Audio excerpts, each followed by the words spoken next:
Cutting up.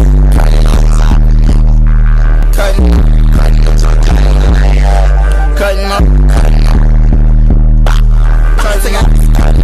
Yo, we back with another prediction video. UFC 311 official fight picks, predictions, breakdowns, everything right here. Appreciate y'all boys tuning in. We finna get it going. Y'all get it earlier. I post a short version on TikTok every Friday, the day before the fight. But this the longest extended version. I'm gonna break down these fights, let you know who I'm picking. And hey, do with that what you will, bro. But let's get into it, bro. First fight of the night, we got Tagir Ulanbekov versus Clayton Carpenter. This is gonna be a good fight. Clayton Carpenter undefeated. Tagir Ulanbekov has some experience, 15-2. Both of these guys are good fighters. Clayton Carpenter is, he has less experience than Tagir. Tagir, he trains with Islam, Khabib, and their camp. This is one of their guys. And looking at it, Tagir, he's 70 years reached. That's pretty long for the flyweight division. 5'7", so he's not a short guy. And well, in terms of for the flyweights, this isn't that short for a flyweight. But honestly, bro, and they have him as a sizable favorite too on here. On ESPN, he's like the same thing. But I don't want to just, act like I'm finna like, oh, Clayton Carpenter, like I understand Clayton Carpenter could win this fight. But it's the thing about this fight, Tagir, I just don't see him I don't see him losing to Clayton Carpenter, especially like Clayton Carpenter, he's pretty new, bro. Like, and I like seeing him fight. I like him, his fighting style. He's a good fighter. But I think Tagir is just better than him. And once again, like, the grappling could be too much for Clayton Carpenter. I don't think he's gonna finish Clayton Carpenter. He could, but I'm not gonna pick him by finish. Cause Tagir, like you can see his the race right here. But I think the pressure gonna be too much for Clayton Carpenter. I do think Tagir will get this one. Not easily. It's not gonna be easy. It's gonna be competitive. But I'm gonna go with Tagir Ulanbekov by decision. Next fight of the night, Bernardo Sopai. He returns after that vicious KO loss he took to Vinny Oliveira versus Ricky Turcios. Ricky Turcios' last fight got submitted by Raul Rosas Jr. And Ricky Turcios, he's not that crazy, bro. But Sopai, he's good. Like, he came in as a prospect. Everybody was like, keep your eyes on this guy. He's the only fighter from Albania in UFC history. As you can see the odds, he's a pretty sizable favorite. I think he should be because Ricky Turcios, he's nothing crazy. He's not trash by any means, but it's nothing crazy, bro. But honestly, I can't yap about this fight for a long time because I see a path to victory for both fighters. Turcios, he is longer than Sopai, but I think Sopai's power is going to be different. I think he's going to catch Turcios. I don't think he'll submit him. I think he can catch him and TKO him. Like, as you can see, Sopai's a finisher, not at the same as Turcios, but I'm going to pick Bernardo Sopai, and I'm going to pick Bernardo Sopai by round. I'm going to go round 1 KO for Bernardo Sopai. This fight, Rian Nakamura versus Muin Gafarov. Excuse me. Rian Nakamura, another guy that's like a high prospect out of Japan. Muin Gafarov been around out of Tajikistan. And you can see the odds on this fight. Got him at -500. I don't know, but this is gonna be a good fight, bro. Like, you can see the physicals pretty similar. Muin Gafarov, I think his last fight was at featherweight, bro. I think so. I'm tripping. But Muin Gafarov, I want to say the right thing, bro. He's not trash. Bro. Like, Muin Gafarov not trash. Rian Nakamura, as you can see, 9-0 undefeated prospect, bantamweight. Looking at it, this fight, it might not go to decision. Like, it might not go to decision, honestly, because I think Gafarov has the experience on his belt that he could wear on Rian Nakamura, but I think Nakamura is good. And he's crafty. Like, watching the fight, he's really crafty, really slick. And honestly, bro, I'm gonna go with Rian Nakamura. And I'm going to Rian Nakamura by round. Let's go round 3 submission for Rian Nakamura. This fight, we got Fiona Eileen Perez versus Carol Rosa. I see a lot of people saying, oh, Eileen Perez by however she wants. Eileen Perez easily, bro. I understand y'all like seeing what she do after she win, bro. I understand y'all some thirsty guys, and I understand. But dog, Carol Rosa, she's not bad, and she's been around, bro. She's fought a lot. So for people to just be saying easy, that's crazy. And she's like a sizable favorite as well. I'm not saying that really matters that much, but I'm saying this is not an easy fight for Eileen Perez. Now, looking at the fight breakdown and looking at the race, as you know, we got to look at the race. Carol Rosa, decision 67%. Eileen Perez, decision 45%. You know, her last fights have been cool. You know, cool. Something like a 3 or 4 fight win streak. Carol Rosa is not the same for her. I think she's on a one fight win streak. She lost to Irene Aldana, but that's not a bad loss. And honestly, bro, I'm not gonna pick Eileen Perez in this fight. I'm gonna pick Carol Rosa by decision. I think she'll be able to utilize like her strengths better than Eileen Perez will.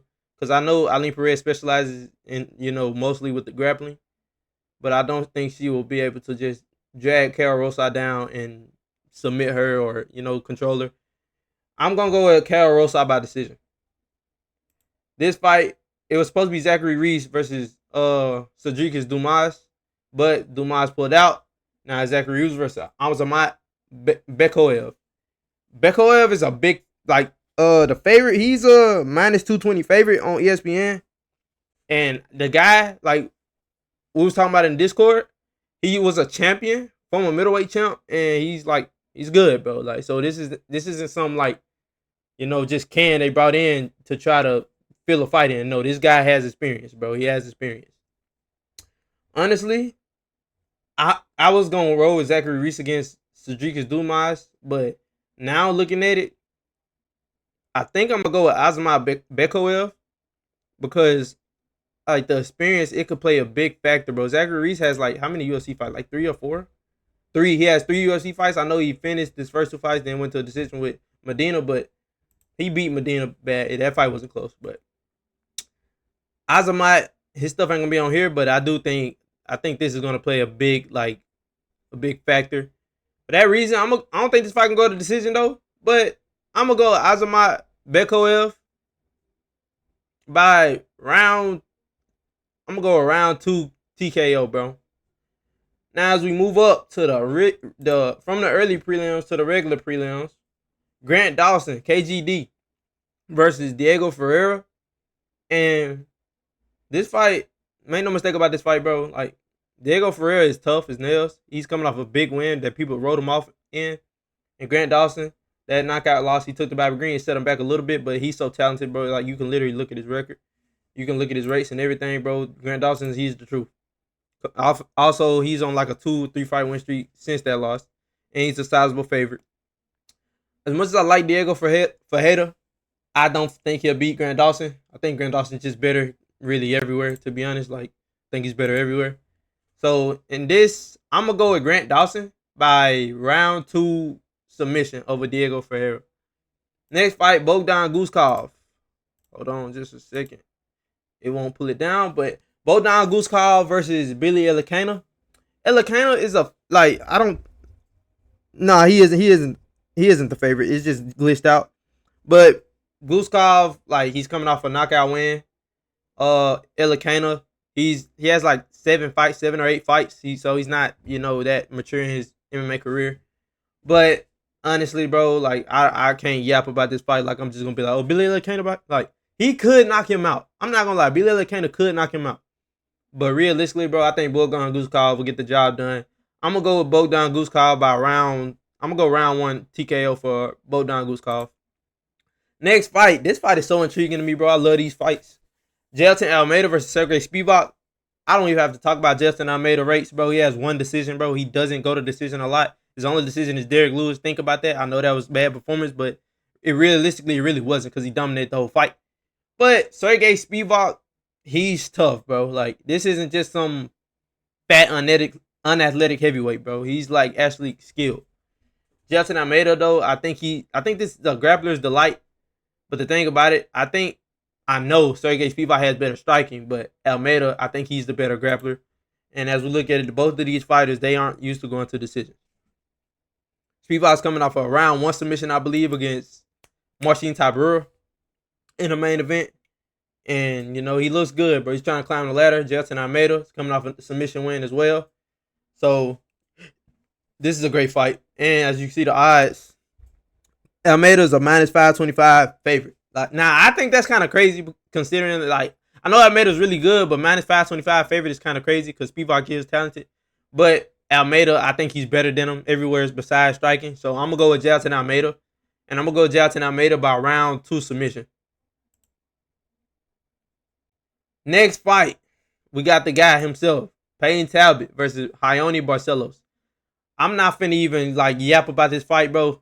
Payne Talbot is gonna knock his head off. This guy, Raoni Barcelos, he got knocked out cold by Umar Nurmagomedov. Like, I'm not saying that Umar, like, losing to Umar is bad, but when you get knocked stiff and out cold by Umar, like, that's kind of like, yeah. So Payne Talbot, honestly, I think he's going to just destroy this guy. It's going to be a KO, and it's going to be early. It's going to be a highlight reel KO. And you can see the odds minus 1100, minus 1200 on ESPN. And, like, everything, like, Payne Talbot is just going to, I think he's just going to run through him. I really think that. And I think I don't do locks, but if I did, this would be a lock. So, I'm going Payne Talbot by round 1 KO. Moving to the main card we here, boys. Moving to the main card. We got Kevin the Trailblazer Holland versus Rainier de Ridder. This fight, bro, I know de Ridder has a path to victory. Don't make no mistakes. He has a path to victory. Like, he could take Holland down. He could sub him. But this fight's not going to decision, bro. If this fight goes to decision, I ain't gonna lie. I'll be so surprised, bro. Because, like, Rainier de Ridder is the finisher. Kevin Holland is the finisher. Kevin Holland, I think Kevin Holland is better than him everywhere. I really believe that. You can say Kevin Holland's not a better grappler, but that's debatable. He's better than him striking in the clinch. I think he has better wrestling. I think Kevin Holland's just better than Rainier de Ridder, bro.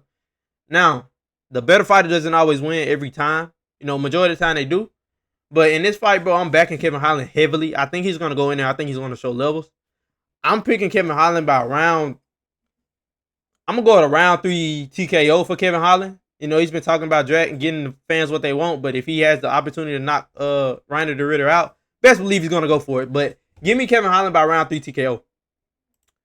Next fight, Beneil Dariush versus Renato Moicano. He can't afford to lose. Dariush, he's kind of on the skid, you know, like his last few fights, couple fights haven't gone his way, but it's been against number 1 contenders. I mean, you can't really, you know, it's just he's got knocked out in the first round in back-to-back fights. You know, once again, I know they're number 1 contenders, but back-to-back KOs is kind of bad on the health on the career. Moicano, he's coming off dominant wins, TKO wins against Jalen Turner and BSD, both who are ranked. And he's on the up, and it looks like Beneil is on the decline, but they're only ranked 1 spot away from each other. I do think Moicano will win this fight. I do think Moicano will win this fight. He's a minus 175. I think it should be closer because Beneil, a lot of people count him out.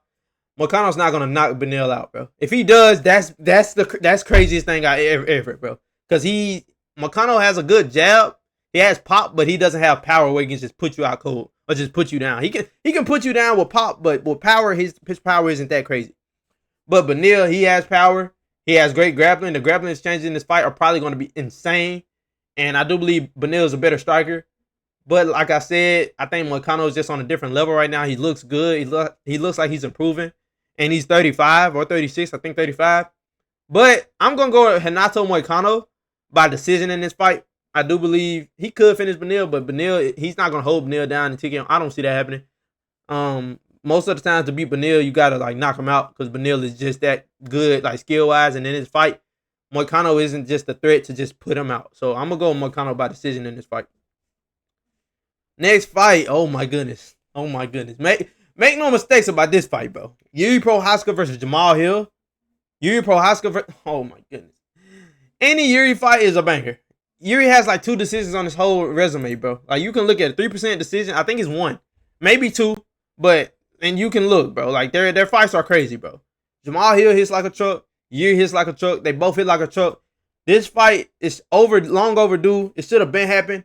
This fight is crazy, bro. As you can see, it was at a pick'em. They have Jamal as a slight favorite right now. I agree with that. But dog, I don't know. I don't even know where I begin. Both fighters have a path to victory. KO. This fight not going to decision, bro. This fight not going to decision. Yuri, at this point in his career, he's not capable of going to decision. He hits like an absolute, like, Yuri hits different. Jamal Hill, he has power to put you out. He's like, this fight is just a different type of fight. Yuri's coming off a loss to the champ. Jamal's coming off a loss to the champ. Perfect matchup. Let's see who's better. True #1 contender fight, because we know Uncle Io's fighting for the belt next against Alex. So true #1 contender fight. And whoever loses this fight, I think they fight Khalil next. Whoever loses this fight, I think they fight Khalil next, bro. And that's a very winnable matchup. But once again, I've been preaching it since like this fight got announced. Whoever land first, that's who wins. Whoever land first, real definition of it's a close fight. Whoever land first, bro. Whoever lands first, that's who winning this fight. But I'm gonna go with Jamal Hill because I think he'll be able to land, pretty easier than Yuri will be able to. But then again, you never know because Yuri is different and Yuri's so awkward. Jamal is kind of awkward as well. But I'm gonna go with Jamal Hill by round 2 KO. The co-main event: Merab Dvalishvili versus Umar Nurmagomedov. Now, before I even talk about this fight, I want y'all to look at the odds. Yeah, Merab's another big favorite in another fight. That's like, it's crazy, bro. Because if you're looking at it, Umar has one good win in Corey Sandhagen and no other good wins. And the win against Corey Sandhagen, he did win by decision. 50-45, 49-46 decision. So he dominated. But looking at it like Umar's, like his resume is lackluster. He's really talented. That's one thing about Umar. He's really talented. I don't get why people act like just because you train with Khabib and all this with Khabib, you're just incapable of losing. You're incapable of just being taken down, held down, anything. They're just incapable of losing. But honestly, I think this fight gonna show a lot of people like who Merab is. Even though the Peter Yan, the Sean O'Malley, the Henry Cejudo fight, that should have showed him. But once again, a lot of people hate Merab for his fighting style. I don't know why. Like, I know he doesn't get a lot of finishes. I know that. But I'd rather watch a fighter who's nonstop on the gas, just trying to push the pace, it's not a dull moment. He's gonna try to push the pace, get you down, and if you're gonna get back up, the fight gonna keep going. But if you let him hold you down, if you ain't gonna get back up, work to get back up, worry about gassing, Merab's just gonna drown you. And in this fight, Umar has a path to victory. I see a lot of people saying Umar by KO because he's gonna shut the wrestling down. Umar is not just a KO threat, bro. He has 2 wins by KO. He's a good striker, no doubt. But one of his knockouts is against Raoni Barcelos. Not trying to throw shade to Raoni Barcelos, but y'all gonna see what Payne Talbot gonna do to him. But he knocked out Raoni Barcelos and I think someone on the regionals. On the regionals. So it's not like Umar's just some big KO threat. You can look at his rates. 11% KO rate. Merab has more KOs than him. Like, he's a bigger sub threat for sure. Umar is a bigger sub threat. Umar by sub is more believable than Umar by KO. Cause like what? I've seen Merab fight way heavier punches, way more precise strikers than Umar, and I know like Umar is not a better striker than Peter Yan. He's not a better striker than Sean O'Malley, and he's a good striker though. But when people act like he's just gonna, you can't get me down, you can't get me down, you can't get me down. Now I'm gonna knock you. Nah, that's not how it goes. It's a fight. If Umar goes in there and he isn't able to weather like Merab just constantly coming in there on him, he's not gonna be able to win this fight.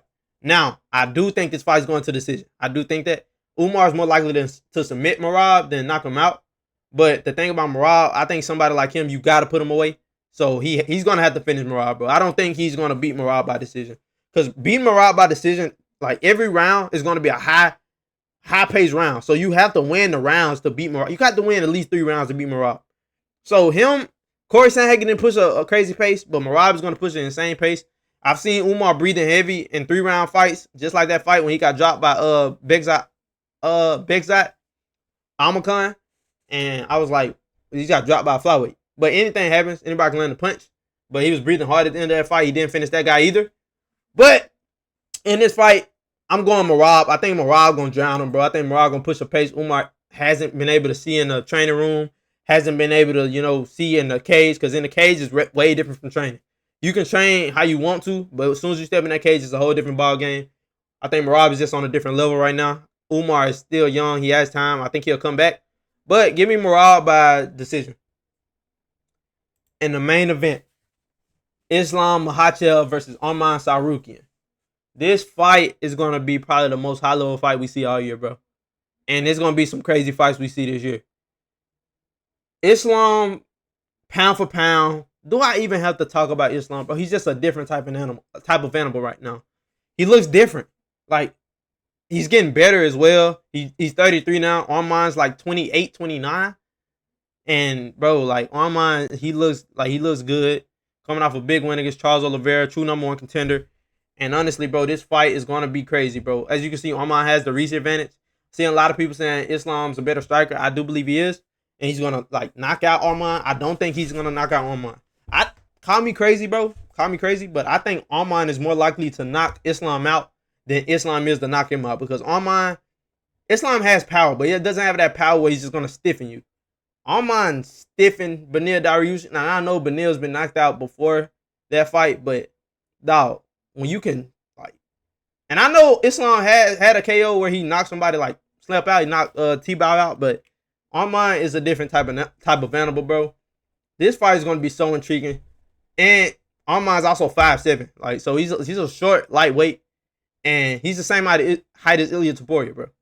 And Islam 5'10", he's taller. Islam is going to be bigger. But the thing about it is, bro, this like it's not easy to take somebody down who's that short. That's why Islam has so much trouble with Volkanovski. Now, Arman, bro, I love Arman. He's such a cool guy. He's a great fighter. Very talented. But I think Islam is just on another level right now, bro. I believe Islam is just on another level. Being that reason I think it's on another level, I'm going to go with Islam Makhachev by decision. Don't think he's going to finish Arman. I think this too high level to submit Arman because Arman's never going to quit. Islam could catch him in a submission. I don't think anyone's getting knocked out. Like I said, Arman, he hits, he has power, he hits hard. But I'm going to go with Islam Makhachev by decision, bro. And this the prediction, y'all boys. I appreciate y'all tuning in.